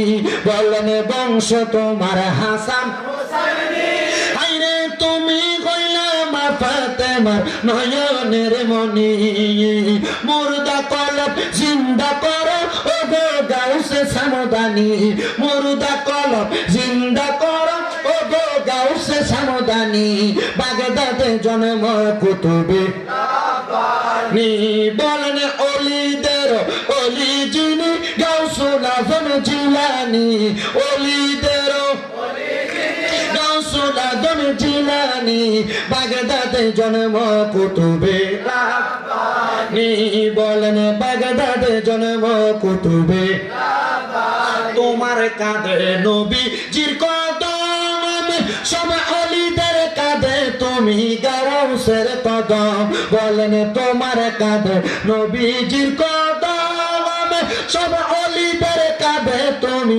গাউসের কদম দয়ার নজর করো আমায় ও গো গাউসে সামদানি দয়ার নজর করো আমায় ও গো গাউসে সামদানি বাগদাদে জন্ম কুতুবে রাব্বানি বলেন বাগদাদে জন্ম কুতুবে রাব্বানি এ মুসলমান ইমানদারেরা এবার আল্লাহর বান্দাটা গাউসে পাকরে কয় হুজুর নেন মাল সামান গুলা এগুলা আমার দরকার নাই কয় মাল সামান আমারে দিও না সবগুলো তো তোমার পাওয়া অর্জন এগুলা তুমি যা ইচ্ছা তা করো বলে বাড়িতে নিয়ে যাও কয় হুজুর আমার বাড়িতে যদি নিয়ে যায় আমার বউ বিশ্বাস করবে না কয় বলো কি বউ বিশ্বাস করবে না বলে হুজুর হ্যাঁ আমার বউ বলবে এটা চুরির মাল আমার বউ বলছে চুরির মাল যদি বাড়িতে নিয়ে যায় আমি যেন কখনো তারে কোনো কিছু না খাওয়াই চুরির ইনকাম থেকে কয় এটা যাই না আজকে তো আমার বাড়িতে এসে চুরি করবার লাগা হুজুর আপনি কি এটা জানেন তো জানি ও জানি না ফিরতেন না কা আমি চাইছি তুই হবে মারহাবা কর না কেন আরো জোরে কর না মারহাবা এ মুসলমান ডাক দিয়ে কয় হুজুর আমার স্ত্রী বলেছেন আমি যেন আমার স্ত্রীর কোনো হারাম সম্পদ না খাওয়াই এ আমার কয়রাত পরাম মুজিরাত তোমার স্বামী ইনকাম করে আনে হালাল টাকা আনে না হারাম টাকা আনে কই আজ পর্যন্ত তো তুমি তোমার জামাইরে জিগাইলা না জামাই যাই না দেই তা খাইতেছ যা পড়াইতেছে তা পড়তেছ মা বোন তোমার কাছে আবদার হারাম টাকার ইনকাম খাইয়া ইবাদত করলে তো ইবাদত কবুল হয় না মা গো মা এই জন্য স্বামীটারে বইল হালাল পথে যেন ইনকাম করে হালাল পথের ইনকাম দিয়া যদি পান্তা ভাত খাইয়া বাঁচতে পারো মরার সময় ইমান নিয়ে মরতে পারবা আর হারাম টাকা খাইয়া যদি মরো বেঈমানের মতো কুকুর শিয়ালের মতো মরবা এই মরণের কোনো দাম নাই দাম নাই দাম নাই এবার বলেন মা বোনেরাও এগুলা যাচাই বাছাই করার দরকার আছে না নাই কিন্তু যাচাই তো করেন না মা বোনও করেন আপনিও করেন না আপনি সুদের টাকা ঘুষের টাকা পরেন হোক যেমনে টাকা পাইতেছেন এমনি খাইতেছেন আর আমরা সমাজ এমন পচা সমাজ আমরা সমাজ এই সুদকুর ঘুষকুটিরে ধরে নিয়ে মসজিদের সভাপতিও বানায় এদিকে ধরে নিয়ে মসজিদের সেক্রেটারি বানায় হারাম কুটিরে ধরে নিয়ে এলাকার সর্দার মাথা পরি দায়িত্ব দেয় আমার বুঝে আসে না মানুষের রুচি কত খারাপ হারাম করলে তো এলাকা পরিচালনার দায়িত্ব দিলা মসজিদ পরিচালনার দায়িত্ব দিলা এত নিজে হারাম খায় এ মসজিদের টাকা কয়া বইয়া থাকবো তুমি ভাইতা না ইমাদের না কেন আছে না না আল্লাহ হাদিস সাল্লাল্লাহু তিরমিজি শরীফের 2211 নম্বর হাদিস নবী কয় কিয়ামতের আগে এমন অবস্থা হইব সমাজের মানুষ নিকৃষ্ট নিকৃষ্ট ব্যক্তিরা নেতা বানায় দিয়ে বসে থাকবে সমাজ পরিচালনার দায়িত্ব দিয়ে বসে থাকবো দেখেন আমরা রেডি বানায় রাখছি বাস্তব না বাস্তব আল্লাহ বুঝার তৌফিক দান করুন আমিন কর মা বলে না আপনি চাইলে আপনার স্বামী হালাল ইনকাম করবে সুদের টাকা দিয়ে দামি জামা পরার চাইতে বছরে একটা করবেন অসুবিধা নাই তো বছরে একটা করবেন আর মা বোনদের চাহিদা বেশি কারণে অনেক সময় অনেক বেড়া হারাম পথে পা মারা কথা বলে কেন ঠিক না বেটে চাহিদা প্রকাশ করেন আমার আজকে একটা 3 পিস দিচ্ছেন আরেকজন একটা বর্ষে এটার মতো আমার একটা লাগবো তখন আপনার স্বামী হারাম পথে ইনকাম করে মা আল্লাহর আপনার কাছে আবদার হারাম দিয়ে গায়ে সৌন্দর্য সাজায়েন না কবরে গেলে আগুনের পোশাক পরা লাগবে যদি কবরে গেলে জান্নাতের পোশাক পরতে চান স্বামী কোন পথে ইনকাম করে আমি এটাও দেখেন আল্লাহ বুঝার তৌফিক দিয়ে আমিন করেন আমাদের মহিলারা এমন না আর আমরা বেডাইত মানুষ তো মাশাআল্লাহ বউরে বড় ডরায় ঠিক হাদিস শরীফ বলছে তিরমিজি শরীফের এই হাদিসের 3 নাম্বার কারণ কিয়ামতের আলামতে নবীজি বলছে যে ঘরের ভিতরে দেখবা স্বামী তার স্ত্রীরে মাইনা চলে মনে করবা এই ব্যক্তিদেরকে কঠিন আযাব গজব পাকড়াও করবে আছে না বহুত ঘরের ভিতরে জামাই কোনো কথা কইতে লাগলে বলতো এই তুমি চুপ থাকো আছে না না কথা কেন আছে না না একটা বাজার করেন না কেন, বেডি মোটামুটি গরুর বাজার পুরোটা কিনে লয়েছে। হ্যাঁ আছে মা বোনেরা, মনে রাখেন এই স্বামীর উপর দিয়ে তো কথা বলেন, জান্নাত না জাহান্নাম হইল। মা শোনেন, আরে আপনি বউ কন্ট্রোল করতে পারেন, এটা স্বাভাবিক, অস্বাভাবিক কিছু না। আল্লাহর এক বন্ধু, ওনার নাম আল্লামা শেখ সাদি রহমতুল্লাহ আলাই, নাম শুনছেন? আল্লামা শেখ সাদি রহমতুল্লাহ আলাই বলে, ও জগতের মানুষ শোনো, বউ কেমন জিনিস একটু শুনিয়া না, আপনার কষ্ট আছে কোনো? আমি যদি একটু সময় আর একটু কথা বলি অসুবিধা হবে? আল্লামা শেখ সাদি বলে, আমি আমার এক ছাত্ররা পড়াইতেছি, তো সকাল থেকে দুপুর পর্যন্ত পড়াইছি। উনি বলে পড়ানোর পরে আমার ছাত্রটা যখন দুপুর হয়ে গেছে চলে যাবে, আমি তাহলে কইলাম বাবা যাইস না, আমার ঘরে একটু খাবার দাবার খাইয়া তারপরে যায়। আল্লামা শেখ সাদি রহমতুল্লাহ আলাই ছাত্রর এই কথা বলে, বাবা এই বড় ভাই কথা বললেন না, ভাই না ভাই আল্লাহ কথা বললেন। আল্লামা শেখ সাদি রহমতুল্লাহ আলাই উনি ওই ছেলেটাকে বসা দিয়ে ঘরে প্রবেশ করছে, স্ত্রী কি রান্না করছে নিয়ে আসবে, ছাত্রকে খাওয়াবেন। ভিতরে যা দেখতেছে এখন মানুষ সিলভারের পাতিলে রান্না করে, আগে কিন্তু মাটির পাতিলাতে রান্না করতো। উনি দেখেন চাউল গুলার মধ্যে পানি দিয়া স্ত্রী ফালাইয়া রাখছেন। আল্লামা শেখ সাদি রহমতুল্লাহ আলাই তিনি বলেন, আমি দেখলাম সবজিগুলা কাইটা পানি দিয়া উনি ডেকসির মধ্যে ফালাইয়া রাখছেন। এমন অবস্থা আমি দেখলাম, আমি স্ত্রীকে বললাম এখনো পাক হয় নাই, রাগান্বিত সুরে, এখনো পাক হয় নাই, কি রান্না করেছেন? বলে না রান্না করি নাই, লাকড়ি তো আইনা দেয় নাই, রান্না করবো কি? বলে লাকড়ি কি জোগাড় করা যায় না? আল্লামা শেখ সাদি একটু রাগান্বিত হইয়া বলছেন, তো বউ মানুষ মহিলা মানুষ, আল্লাহ এদেরকে আদম আলাইহিস সালামের বাম পাজরে বাঁকা হাত দিয়ে বানাইছে, আর একটু ঘাউরা মানুষ, ঘাট তেরা। আল্লামা শেখ সাদির বউ একটু রাগান্বিত হইয়া একটা ডেকসিরের হাতে নিয়ে আল্লামা শেখ সাদির মাথার ভিতরে এমন ভাবে বাড়ি মারছে। বাড়ি মারার সাথে সাথে ডেগের তরকারি পানিগুলা পড়লা, ডেগের কাঁচাটা আল্লামা শেখ সাদির কাঁধের মধ্যে ফুলের মালা যেমন থাকে এমন মালার মতো হয়ে গেছে। আমরা বেড়া মানুষ হইলে বউরে নগদ একটা শতকরা মারতো না, অথবা মা বাবার নাম তুলে গালি দিত, সাবধান। নবীজি বলেন, তোমরা তোমাদের স্ত্রীদের গালের মধ্যে আঘাত করবা না, কারণ তারা তোমাদের জন্য মেহমান। আর নবী বলেন, তোমরা তোমাদের স্ত্রীর মা বাবার নাম তুলে গালি দিবা না। নবীজি কেন? বলে স্ত্রীদের, মহিলাদের বাবা আমি নবীজি। নবীজি বুঝতে পারলাম নবীজি গালি কেন দিব না, এই বাবা মনে রাখবেন, মহিলারা সব সহ্য করতে পারে কিন্তু তার মা বাপকে গালি দেওয়া সহ্য করতে পারে না। ফিটের ভিতরে দুম দুম করে তিনটা কিল দিয়ে কিছু কইতো না, কিন্তু মা বাপকে গালি দিলে চিন্তা করবো। আল্লামা শেখ সাদি ওনার স্ত্রীকে মারেও নাই, কোন গালিও দেয় নাই। উনি বলে, আমি আমার মুখের কথার দ্বারা তাকে আমি শাসন করেছি। আমি বলেছি, এই স্ত্রী তুমি যে আমার সাথে এমন আচরণ করলা, ঠিক আছে আমি এখন ঘরের বাইরে যাই রাস্তাতে বলবো আমার স্ত্রী আমার কত ভালোবাসে, দেখো আমার গলার মধ্যে একটা মালা পরাইয়া দিছে। আসলে কি এটা মালা না কাঁচা? কাঁচা। স্ত্রী এই কথা শুই না সাথে সাথে স্বামীর পায়ে ধরে ফেলছেন, স্বামী গো আল্লাহর রাস্তে আমারে মাফ করে দেন। আপনি জানি এই কথা মানুষকে বললে মানুষ আপনাকে না আমাকে খারাপ বলবে।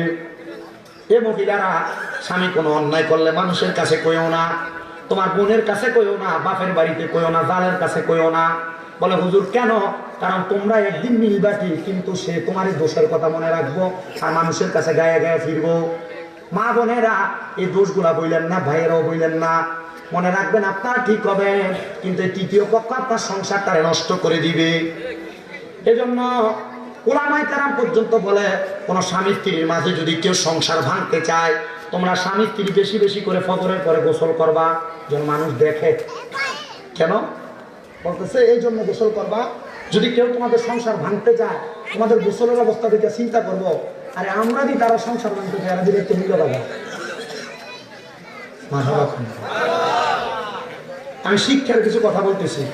গত বছর একটা কান ধরে দাঁড় করেছিলাম। আল্লামা শেখ সাদি রহমতুল্লাহ আলাইহি তিনি বলেন, আমি আমার স্ত্রীটাকে মাপ চাওয়ার পরে চলে গেলাম লাকড়ির জন্য। আল্লাহর ওলিদের কিছু ক্ষমতা আছে বাস্তব, যেটা সাধারণ মানুষ মানলেও ঠিক না মানলেও ঠিক। আল্লামা শেখ সাদি জঙ্গলাতে যায় কাঠ কাইটা জোগাড় করছেন, জোগাড় করে নিচে নামবেন, নামার সময় দেখে অনেকগুলা কাঠ হয়ে গেছে। উনি চিন্তা করলেন কেমনে গো কাঠটি বাড়িতে নিব, একা তো নিতে পারবো না। আর একটা বাঘ আল্লামা শেখ সাদিকে খাওয়ার জন্য নিচে জঙ্গলার মধ্যে বৈশা রয়েছে। আল্লামা শেখ সাদি গাছের উপর থেকে বাঘদারে দেখা কয় ভালোই হয়েছে, বাঘদার পিঠে সরায় সরায় আমার লাকড়িগুলা নিতে পারাম। মারহাবা নিতে তার মানে বোঝালে আল্লাহ নবীরে চাইলে ভাগেরও আয়ত্ত করাইতে পারে। কথা কয় না কেন? পারে কিনা? আল্লামা শেখ সাদি রহমাতুল্লাহ আলাইহি নিচে নামা লাকড়িগুলা পূজা কইরা ওই লাকড়িগুলা বাঘের পিঠে উঠায় বাড়িতে গেছে। লাকড়ি নামানোর পর বাঘ বাঘের মতো জঙ্গলাতে ছাত্র ঘর হুজুর ঘরে আসার পর জিজ্ঞাসা করে, হুজুর একটা বাঘরে কন্ট্রোল করতে পারলেন কিন্তু নিজের বউটারে দিয়ে কন্ট্রোল করতে পারলেন না। হুজুর মুসকি মুসকি হাসে, বাবা তুমি এটা বুঝলা কেমনে? হুজুর আমার বউ যে আপনারা ফাতিল দিয়ে বাড়ি দিচ্ছে, মনে করেন না আমি বুঝি না, আপনার কথা আমি সব শুনছি। হুজুর আপনি এত বড় আলেম, আপনি চাইলে তার একটা বিবাহ করতে পারেন। হুজুর কয় 3 শয়তান ফালতে পারি না, তুমি আমার 5 শয়তান ফালতে বলো। হুজুর বিয়ের কথা কইছে, আপনি শয়তানের কথা বললেন? হুজুর বলতেছে শুনুন, একটা পুরুষকে ধোঁকা দেওয়ার জন্য আল্লাহ তাআলা তার সাথে একটা শয়তান নির্ধারণ করেছে, একটা নারীকে ধোঁকা দেওয়ার জন্য আল্লাহ তাআলা 2টা শয়তান নির্ধারণ করেছে। এজন্য মহিলারা রাগ করতে বড় সাবধান। আপনার রাগ করলে এমন আচরণ করেন স্বামীর মনে কষ্ট যায়, স্বামীর মনে কষ্ট গেলে এই মহিলারা কিন্তু জান্নাতে যাইতে পারবে না। কথা বুঝতে পারছেন? মহিলাদের জান্নাতে যাওয়া আটকে যাবে। মহিলারা জান্নাতে যাওয়া সহজ, তাই কারণ নামাজ পড়লে, মহিলারা রোজা রাখলে, লজ্জাস্থানের হেফাজত করলে স্বামীরা বেশ মাইনা চলে, মহিলা জান্নাতি। কিন্তু আপনি যদি স্বামীর অমান্য হন, স্বামীর সাথে ঝগড়া হইলে রাত্রে কোলবালিশ মাঝখানে দিয়ে দেবেন, স্বামীর সাথে ঝগড়া হলে বাচ্চা মাঝখানে চলে আসে, স্বামীর সাথে ঝগড়া হলে আপনি তার সাথে 1 সপ্তাহ 2 সপ্তাহ কথা বলেন না, বাবার বাড়ি চলে যান। নবীজি বলছেন কোন মহিলার সাথে তার স্বামীর ঝগড়া হয়েছে, রাত্রবেলা হোক, মহিলার স্বামী তারা ডাক দিল, সে তার বিছানায় আসে নাই, আল্লাহ হাবিব বলে সারা রাত্র লানতের ফেরেশতার, আযাবের ফেরেশতা তাকে লানত প্রদান করে। আপনি যে আপনার স্বামীর সাথে বিছানা আলাদা করে দিলেন, আপনার স্বামী বিদেশ থেকে টাকা পাঠায়, আপনার ভাইয়ের জন্য বোনের জন্য এটা সেটা চাইছেন, আপনার স্বামী আপনার ভাই বোনের জন্য ইনকাম করে নাই, মা বাবার জন্য ইনকাম করে নাই। বহুত প্রবাসীরা মাঝে মাঝে বলে যে তাদের স্ত্রী তাদের টাকা তাদের বাবার বাড়িতে খরচ করে ফেলে। আপনি যে এটা করছেন, যখন আপনার স্বামী দেয় না তখন আপনি মোবাইলের কল রিসিভ করেন না, বাজে আচরণ করেন, আপনার স্বামীর মনে কষ্ট যায়, আর এটার কারণে আপনার জান্নাতে যাওয়া আটকে যাবে। আমি এই কথাটা এমনি কই নাই, 2 জন প্রবাসীর বিচারে বলছি আজকের মাহফিলের কথা। 2 জন প্রবাসীর বিচারে আমি আজকের মাহফিলের কথা বলছি। প্রবাসীদের মনে বড় কষ্ট, তাদের স্ত্রী তাদের কথা শুনে চলে না, সবার না ভালো আছে। এ মুসলমান ছাত্র কই, হুজুর বুঝলাম না বিষয়টা। আপনি বললেন বিবাহের কথা, আমি বলার সাথে সাথে আপনি 2-3 শয়তান কন্ট্রোল করতে পারেন না। বলে আমার বউয়ের লগে 2 শয়তান, আমার লগে 1 শয়তান ধোঁকা দেওয়ার জন্য, এই 3টাই তো কন্ট্রোল করতে পারি না, তাহলে আরেকটা বিয়ে করলে তার 2 শয়তান আসবে, এই 5 শয়তান কন্ট্রোল করবো কেমনে? না রে বাবা, এই জন্য আমি বিবাহ করি না, প্রয়োজনে আমার সম্পদ সৎকা করে দিব, তবু আমি বিবাহ করব না, একটা স্ত্রী নিয়ে শান্তিতে থাকবো। বাবা মনে রাখো, একটা বউ যদি কোনো রকম কাবজাব করে কিছু কইও না, কারণ মহিলা মানুষ আল্লাহ তাআলা এদেরকে বানাইছে বাঁকা হাড্ডি দিয়া, এরা কাবজাব করব তবু সহ্য করে নিও, দেখবা আবার এক সময় তুমি যখন কথা বলো না এটা এমনি ঠিক হয়ে গেছে গা, ঠিক কিনা? আল্লাহ বোঝার তৌফিক দান করুক। কিন্তু আমরা বেড়া মানুষের স্বভাব একটু অন্যরকম, আমরা কিছু থেকে কিছু বলে তাদেরকে আঘাত করি। ও মুসলমান ইমানদার, আগের যে কথা ছিলাম গৌসে পাকের ওই মুরিদ, সে বলে আমি আমার সব সম্পদ দান করে দিছি, আমার বউরে দেখাই নাই। এবার ওই ব্যক্তি ইন্তেকালের পরে গৌসে পাকের এক মুরিদ স্বপ্ন দেখতেছে, সে ব্যক্তি মারা যাওয়ার পর সুন্দর নুরানি পোশাক পরা জান্নাতের মধ্যে ঘোরাফেরা করতেছে। তারা জিগায় সুন্দর নুরানি পোশাক পাইলা কই? বলে আমি আমার সম্পদগুলো দান করে দেওয়ার কারণে আল্লাহ তাআলা আমার কবরের মধ্যে সুন্দর নুরানি পোশাক দান করেছি। এ মুসলমান, আজকের মাহফিলটা এই কয়রাত পাড়ার মানুষ 44তম মাহফিল করে। আমি একটু পরে একটু মুনাজাত করে আপনাদেরকে নিয়ে দোয়া করব, আল্লাহ যেন আপনাদের মা বাবারেও মাফ করে দেয়। আমি জানি না রে কোন সন্তান জানি তাদের মা বাপরে মাটি দিয়া আজকের মাহফিলের মধ্যে বসেছে। পর্দার অন্তরালে কত মহিলারা তাদের মা বাপরে মাটি দিয়া আজকের মাহফিল শুনতেছে। এ আম্মুজিরা মা বাপরে বড় ভালোবাসো, আম্মা আব্বা কবরে, ওই আম্মা আব্বার কবরের খবর তুমি জানো না, মনে রাইকো আম্মা আব্বা যদি কবরে থাকে, এদের জন্য যদি তুমি রব্বির হামহুমা কামা রব্বায়ানি সগীরা বইলা চোখের মণিকোটার মধ্যে একটা মাছের মাথা পরিমাণ পানি ছাইরা কান্দ, ওই পানি মাটিতে পড়ার আগে আমার আল্লাহ তাআলা তোমার মা বাবার জীবনের গুনাহ মাফ করে দিবে। ওরে সারে 3 হাত গর্তে ফেলে কেমন করে আইলা চলে, তোমার বাড়ি আইতে দেরি হইলে যেই মা ঘুমাইতো না, ওই কবর দেশে মায়ের পাশে একটু রইলি না রে, কবর দেশের খবর লইলি না।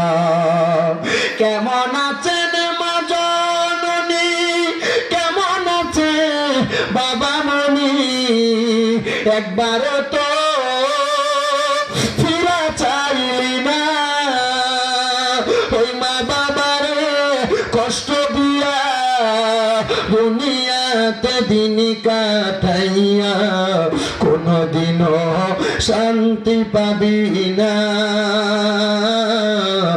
আরে কবর দেশে খবর লইলি না। এ সন্তানের দল, হে নবীর উম্মতের দল, তোমার মা বাবা তোমারে বড় কষ্ট করে মানুষ করে দিয়ে গেছে, কিন্তু এই মা বাবা দুনিয়ার জমিনে নাই, অন্ধকার কবরে তুমি কোনো খেদমত করতে পারো না। অনেক সন্তানের মা বাবা বেঁচে আছে, কিন্তু পারিবারিক দ্বন্দ্বের কারণে মা বাপরে বাদ দেয় না, মা বাপরে জুদা করে দেয়, মা বাপরে আলাদা করে দেয়, মা বাপরে তারা সুন্দর করে খানা দানা খাওয়ায় না।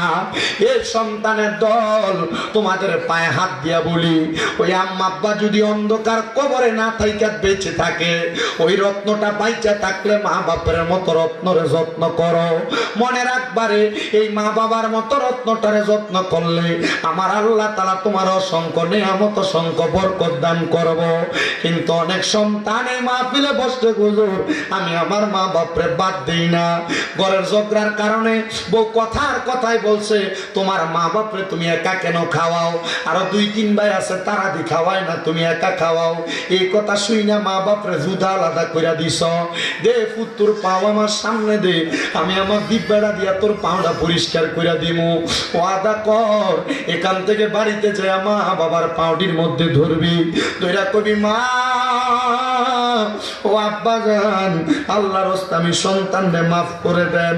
যতক্ষণ পর্যন্ত তোমার মা বাবা মুখ দিয়ে বলছে মাফ করে দিছি, ততক্ষণ পর্যন্ত মা বাবার পাও চাইরো না, কারণ মা বাবা মাফ না করলে আমার আল্লাহ তোমারে মাফ করতো না, মা বাবা ক্ষমা না করলে আল্লাহ তোমারে ক্ষমা করতো না।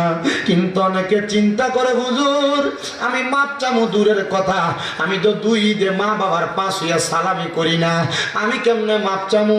আমি বলবো রে সন্তান তুমি মাপ চাও না ঠিক আছে, তোমার কথা সত্য, মা বাবার পাশ হইয়া মাপ চাইলে আল্লাহ তাআলা তোমার দাম কমাইতো না, বাড়াইয়া দিব। আম্মা আব্বার পাশ হইলে তোমার সম্মান বাড়াইয়া দিব। বলে হুজুর যাদের বাড়িতে আব্বা আছে তারা বাড়িতে যাইয়া বাবার পায়ে ধরে মাপ চাইব, আমার তো আব্বা নাই, আমি কার পায়ে ধরে মাপ চাইব? হুজুর যাদের বাড়িতে মা আছে তারা বাড়িতে যাইয়া মার পায়ে ধরে মাপ চাইব, আমার মা নাই আমি কার পায়ে ধরে মাপ চাইব? আমার বাবা নাই আমি কার পায়ে ধরে মাপ চাইব? সন্তান চিন্তা করবা না, মা বাপ যদি কবরে থাকে আমার আল্লাহ তাআলা এই দুয়ার বরকতে একটু পরে মুনাজাত হবে, চোখের মণিকোটায় একটা মাছির মাথা পরিমাণ পানি চাইরা কান্না করলে ওই পানি মাটিতে পড়ার আগে আমার আল্লাহ তোমার মা বাবার জীবনের গুনাহ মাফ করে দিবে। সন্তান মা কবরে বাবা কবরে কি দোয়া করবা তুমি জানো না, তবে আজকের মাহফিলটা প্রতি বছরই হয়, আগামী বছরও হবে। আমার আগে মাওলানা বেলায়েত হোসেন জালালী সাহেব কালেকশন করছে, আমি শুধু অল্প কয়েকটা মানুষ চাইবো, বলে হুজুর আগামী বছর তাবারুক হবে, আমি একটা বস্তা চাউল আমার মারে ভালোবাসাই মাহফিলে দান করবো।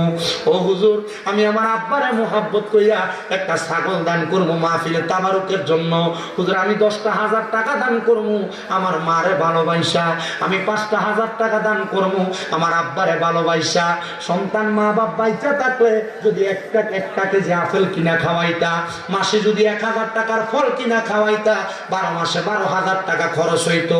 নাই তোমার মা নাই তোমার বাবা খাওয়াইতে পারো না, একজন সন্তান শুধু হাত বাড়াইবা, হুজুর আমার মা বাবার জন্য দোয়া চাই, আমি 10,000 টাকা দিব, আমি 5,000 টাকা দিব। একজন সন্তান হাত বাড়াইবেন, একজন। হুজুর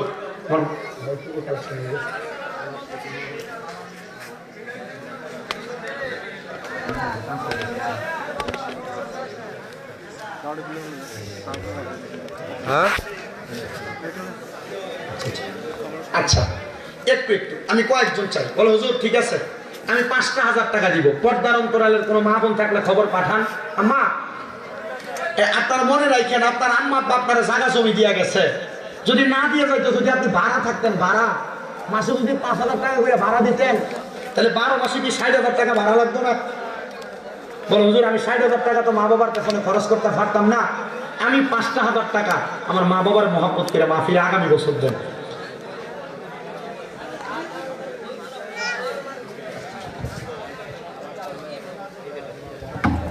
আপনার নাম কি? কাউসার সাহেব। আল্লাহ কবুল করে মঞ্জুর করো জনাব মোহাম্মদ কাউসার মিয়া। আনোয়ার কেডা? আনোয়ার নামী জনাব মোহাম্মদ আনোয়ার মিয়া, উনি দান করে দিলেন, ওনার মেয়ে দান করছে 800 টাকা নগদ। আর উনি ওনার আম্মার জন্য দোয়া চাইয়া, আব্বার জন্য দোয়া চাইয়া 1000 করে 2,000 টাকা দান করেছে। আল্লাহ কবুল করে মঞ্জুর করো আনোয়ার মিয়ার দানের হাদিয়া সোনার মক্কা মদিনায় পৌঁছায় দাও। কামাই রিজিকে বরকত দাও, হায়াতে বরকত দাও, রিজিকে বরকত দাও। আল্লাহ তোমার বান্দা যে আশা করে দান করেছে, মনের নেক আশাগুলা পূরণ করো। এরপরে কে দান করবেন? আরেকটা ধন্যবাদ, ধন্য সন্তান চাই, ধন্য বাবার ধন্য সন্তান চাই, 2,000 করে টাকা দান করবে। বলে হুজুর আমার মারে আমি ভালোবাসি, আমার বাবারে আমি মোহাব্বত করি, আমি 2,000 টাকা আমার মা বাপরে মোহাব্বত করে দান করব। আছেন নাকি কোন সন্তান দান করবেন 2,000 টাকা? কয়েকজন সন্তান চাই, 1 বস্তা করে চাল দিবেন তাবারুকের জন্য আগামী বছর। একটু খবর পাঠিয়ে দিবেন মা বোনেরা, একটু খবর পাঠিয়ে দিবেন যুবকেরা। আপনারা বলবেন 2,000 করে দেওয়ার মতো আছেন নাকি কেউ? এরপরে এমন যারা আছে নতুনের মধ্যে কালেকশন যেটা একবার হয়েছে, কি কালেকশন বা কেমন হয়েছে এটা ধারাবাহিকটা বুঝতে পারছি না। হ্যাঁ আলহামদুলিল্লাহ। এরপরে আর কয়েকজন মানুষ হলো হুজুর আমি 2,000 টাকা দিব আগামী বছর। আব্বা মনে রাখেন আপনি আগামী বছর বাঁচবেন কিনা এটার গ্যারান্টি নেই, নিয়ত করেন। নিয়াতুল মুমিনিন খায়রুম মিন আমালি, মুমিনের নিয়ত তার আমলের চাইতে উত্তম। নিয়ত করে দেখেন না আল্লাহ তাআলা বরকত দান করবে। কে দিবেন তাই একটু হাতটা বাড়ায় কম। ভাই কত ভাই? 2,000। নাম কি বড় ভাই? সাইফুল ভাই। বাসা কোথায়? পুষ্পা। এর আগে একবার লাইসেন্স দিয়ে আবার দিছেন। মারহাবা। নারে তাকবীর। আল্লাহ কবুল করে মঞ্জুর করো। আমার ভাই সাইফুল ভাই উনি এর আগে লেখাইছেন একবার 2,000 টাকা, এখন লেখাইছেন আরো 2,000 টাকা। ওসমানীবাসী মোহাম্মদ সাইফুল মিয়া উনি দান করে দিলেন 2,000 টাকা। আল্লামা সাইফুল ভাইয়ের দানের হাদিয়া সোনার মক্কা মদিনায় পৌঁছাও। কামাই রুজিতে বরকত দাও, হায়াতে বরকত দাও, রিজিকে বরকত দাও। আল্লাহ তোমার বান্দা যে আশা করে নবীর মাহফিলে করে ক্ষমা, আল্লাহ তুমি তার জীবনের গুনাহ করো ক্ষমা, বংশের কবর আযাব করো ক্ষমা। এরপরে কে দান করবে? 2,000 টাকা করে। আর কয়েকটা মানুষ চায় হুজুর আমার মা নাই, মা বাপ থাকলে খাওয়াইতাম, আব্বা মনে রাখবা, আম্মা আব্বার যদি